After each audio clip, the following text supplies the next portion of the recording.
Hello दोस्तों, welcome to back my YouTube channel. तो आज का इंजीनियरिंग ड्राइंग के अंतर्गत हम लोग स्केल चैप्टर स्टार्ट करने वाले हैं, जिसे स्केल हिंदी में मापनी कहते हैं। और इससे पिछला क्लास में हम लोग थ्योरी का जो क्लास था सेफ्टी के अंतर्गत हम लोग बहुत बेसिक से लेकर हम लोग उसमें पढ़े थे।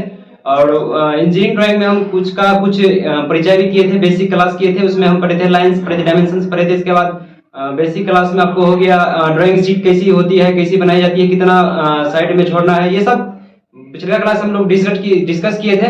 तो आज का क्लास हमारा रहेगा इंजीनियरिंग ड्राइंग में स्केल्स चैप्टर रहेगा, न्यू टॉपिक रहेगी आज का। और इससे पिछला क्लास का लोग आप लोग वीडियो नहीं देखे तो जल्दी से पहले उस वीडियो को आप लोग देख लीजिए, क्योंकि इससे आपको आसानी होगी। और हम लोग फीडर थ्योरी का भी फुल कोर्स करवा रहे हैं, तो वो लोग आप लोग देखते रहिएगा। चलिए आज का टॉपिक हम स्टार्ट करते हैं, स्केल्स, जिसे हिंदी में कहते हैं हम लोग मापनी। तो यहाँ पे देखिए, यहाँ पे दिया गया है स्केल्स यानी वह उपकरण जिसकी सहायता से किसी वस्तु के वास्तविक आकार को एक निश्चित अनुपात के काल्पनिक आकार में प्रदर्शित किया जाता है। यहाँ पे क्या बताया जा रहा है कि वह उपकरण यानी वह इंस्ट्रूमेंट जिसकी सहायता से किसी वस्तु की वास्तविक आकार को एक निश्चित अनुपात के आकार में, मतलब काल्पनिक आकार में प्रदर्शित किया जाता है। ये हमारे स्केल्स किसे कहते हैं, आपको क्लियर हो गया होगा। तो चलिए अगला पॉइंट चलते हैं, जिसमें यहाँ पे दिया गया है निरूपक भिन्न, यानी इंग्लिश में इसके कहते हैं हम लोग रिप्रेजेंटेटिव फ्रैक्शन। तो देखिए यहाँ पे दिया गया है किसी ड्राइंग में प्रदर्शित वस्तु की माप तथा वस्तु की वास्तविक माप के अनुपात को निरूपक भिन्न कहते हैं। क्या कहते हैं? निरूपक भिन्न किसे कहते हैं? कोई मतलब ड्राइंग पूछ ही दिया तो हम लोग क्या कहेंगे? ड्राइंग में प्रदर्शित वस्तु की वास्तविक माप और वास्तविक माप के अंतर को हम लोग क्या कहते हैं? Representative fraction. देखिए ये आप लोग को रिप्रेजेंटेटिव फ्रैक्शन क्लियर हो गया होगा। इसी से हम लोग देखिए यहाँ पे फॉर्मूला क्रिएट होगा, और संक्षेप में इसे हम आरएफ से भी डिनोट करते हैं। ये आपको पता होना चाहिए, आरएफ मतलब रिप्रेजेंटेटिव फ्रैक्शन।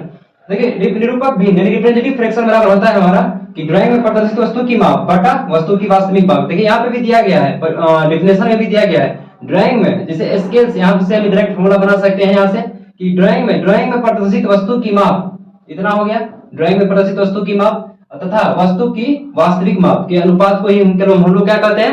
रिप्रेजेंटेटिव फ्रैक्शन कहते हैं।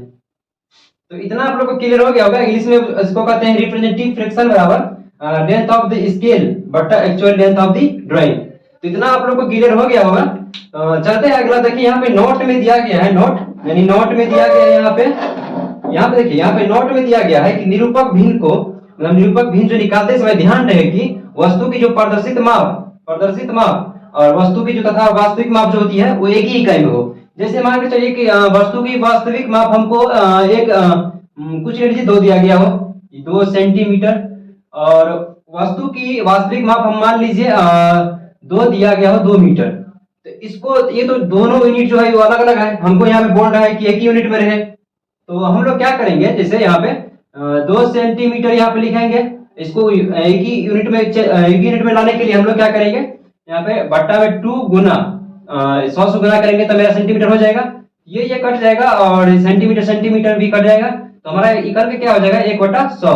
तो मेरा आरएफ क्या हो जाएगा 1/100। तो इतना हो जाएगा। आप लोग समझ गए होंगे नोट, आप लोग नोट भी समझ गए होंगे कि नोट क्या, मेरा पॉइंट क्या बोल रहा है। और इसके बाद देखिए यहाँ पे देखिए निरूपक भिन्न, देखिए यहाँ पे दिया गया है कि निरूपक भिन्न की कोई इकाई नहीं होती है। आप लोग पूछिएगा क्यों नहीं होती है? क्योंकि ये रेशियो में रहता है। समझ गए आप लोग? तो आप लोग को क्लियर हो गया होगा क्यों नहीं होती है ये निरूपक भिन्न की इकाई। चलिए अगला चलते हैं, मापने की लंबाई, मतलब लेंथ ऑफ स्केल्स, मापने की लंबाई। देखिए यहाँ पे दिया गया है कि यदि हमें मापने की लंबाई ज्ञात नहीं हो, यदि हमें लेंथ ऑफ स्केल ये हमें ज्ञात ना हो, तो आगे देखिए क्या बोल रहा है। तो परंतु मापनी द्वारा जाने वाली अधिकतम दूरी ज्ञात हो, यानी मापनी में जो दिया रहेगा क्वेश्चन में हमें मैक्सिमम लेंथ हमें ज्ञात हो। इसके बाद बोल रहा है कि उस माप की निरूपक भिन्न से मापी जा सकने वाली निरूपक भिन्न, ये हमारा निरूपक भिन्न द्वारा अधिकतम दूरी की गुना करके मापने की लंबाई ज्ञात की जा सकती है। तो देखिए यहाँ से हमारा फॉर्मूला क्या क्रिएट हो रहा है कि एक बार फिर पॉइंट को आप लोग ध्यान से देख लीजिए। क्या बोल रहा है हमारा पॉइंट कि हमें मापने की लंबाई जो ज्ञात नहीं है, मापने की लेंथ ऑफ स्केल हमें ज्ञात नहीं है। पर समझ गए आप लोग? इसके बाद देखिए क्या बोल रहा है, परंतु मापनी द्वारा जाने वाली अधिकतम दूरी ज्ञात है, मतलब मैक्सिमम लेंथ हमको पता है, क्वेश्चंस में दिया गया है। तो इसके बाद बोल रहा है कि तो उस मापनी की निरूपक भिन्न से गुना कर देंगे। निरूपक भिन्न से क्या कर देंगे? निरूपक भिन्न से हम क्या करेंगे? मैक्सिमम लेंथ को गुना कर देंगे। यही हमारी पॉइंट बोल रहा है। तो इससे हमारा क्या निकल जाएगा? LOS। देखिए हमारा एक न्यू फॉर्मूला फिर क्रिएट होगा। चलते हैं हम लोग अगला, इसको हम हटा देते हैं।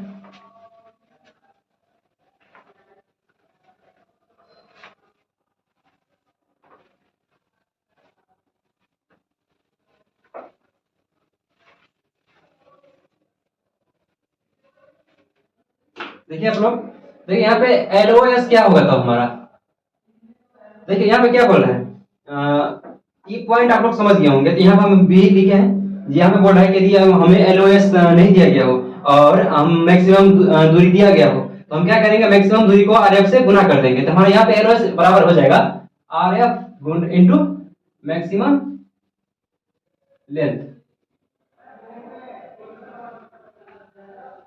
समझ गए आप लोग? ये हमारी दूसरी फॉर्मूला होगी। तो आप लोग देखो, एक आपका हो गया RF निकल गया और एक LOS निकल गया।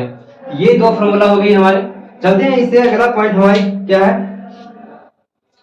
देखिए आप लोग को हम एक चीज दे रहे हैं, यूनिट कन्वर्जन। यूनिट कन्वर्जन दे रहे हैं, जिससे आप लोग को यूनिट चेंज करने में आसानी होगी, एक में लाने में आसानी होगी।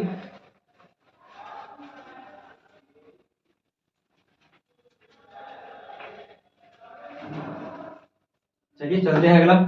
यहाँ पे देखिए, यहाँ पे एक आप लोग एक चीज नोट कर लीजिएगा KH DM DC M। देखिए यहाँ पे हो गया आपका किलोमीटर,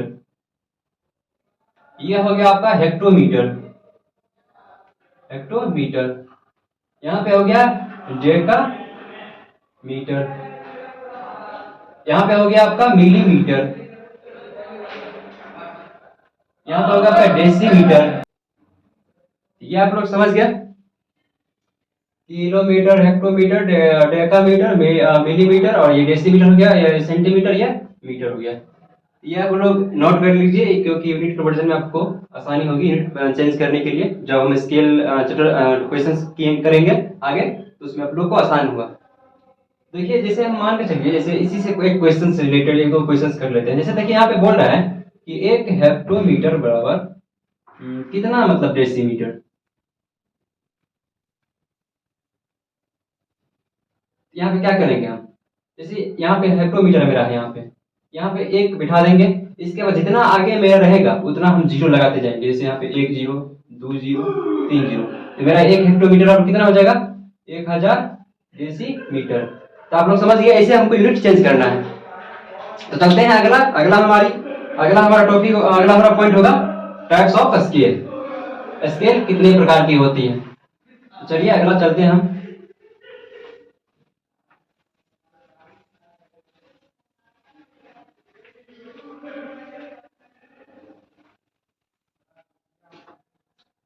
देखिए यहाँ पे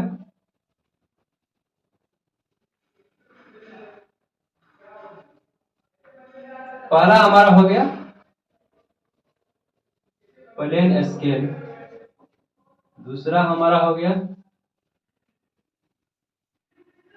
डायगोनल स्केल, तीसरा हमारा हो गया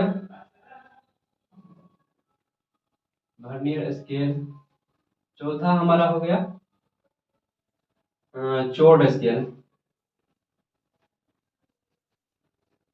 पांचवा हमारा हो गया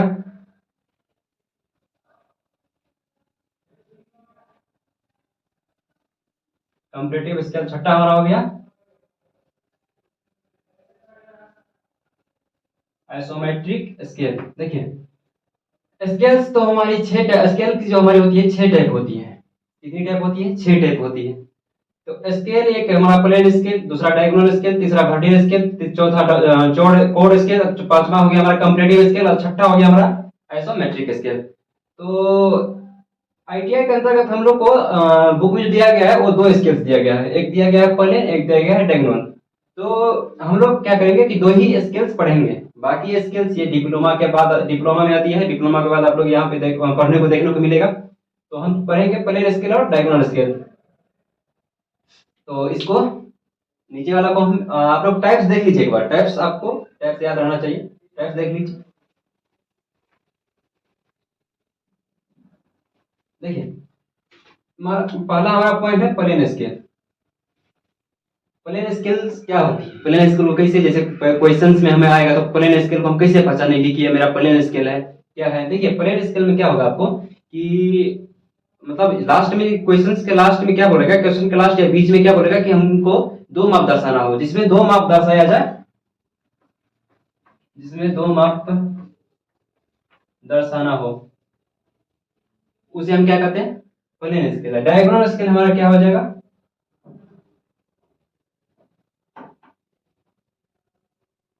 देखिए डायगोनल स्केल हमारा हो जाएगा जिसमें दो से अधिक यानी तीन माप, मैक्सिमम तीन माप दर्शाना हो, उसे ही हम क्या कहते हैं, डायगोनल स्केल। तो आप लोग को स्पष्ट पता चल गया होगा कि प्लेन स्केल और डायगोनल स्केल में डिफरेंट क्या है।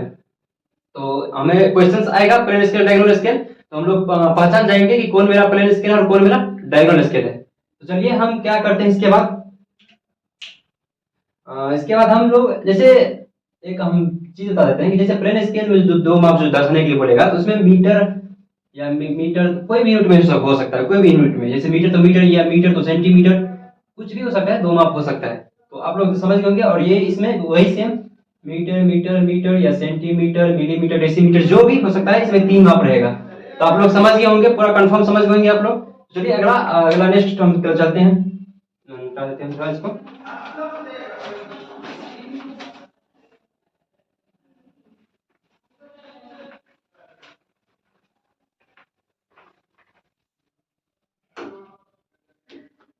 देखिए हम एक क्वेश्चन से लेते हैं, आप लोग को समझने में आसानी होगी।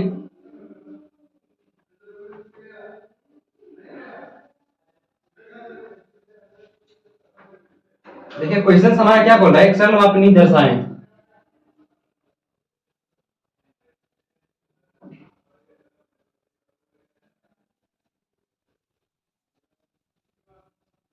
एक सरल मापनी दर्शाएं जिसमें जिसमें क्या बोल रहा है, 4 सेंटीमीटर के द्वारा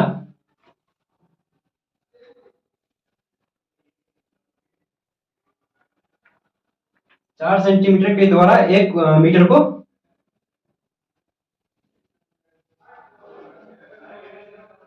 प्रदर्शित करे। और इसके बाद बोल रहा है कि प्रदर्शित किया गया हो। इसके बाद बोल रहा है कि तथा मापनी में अधिकतम दूरी,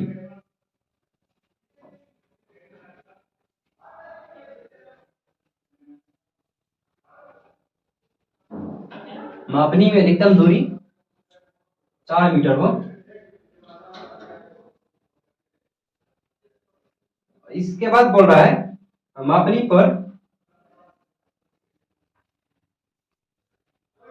पर कितना मीटर बोल रहा है दर्शाने के लिए, 3 मीटर तथा 6 डेसीमीटर, 6 डेसीमीटर की दूरी दर्शाएं।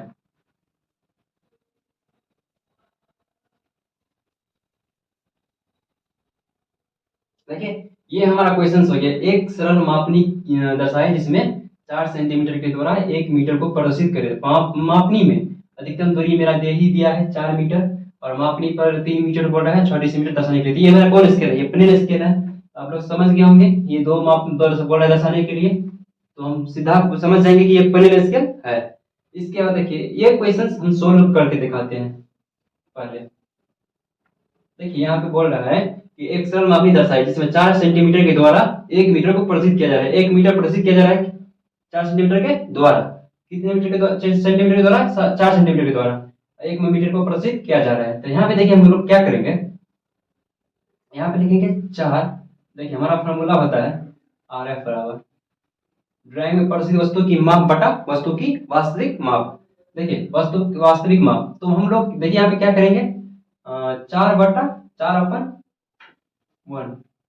और इसके बाद यहाँ पे सेंटीमीटर है, इसके बाद यहाँ पे मीटर है। देखिए 4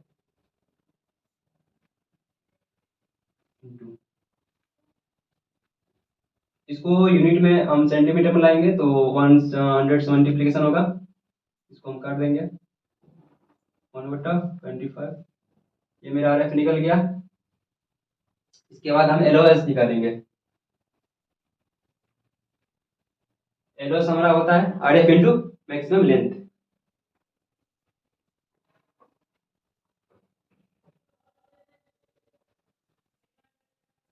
तो अरे हमारा कितना निकला है 1.25।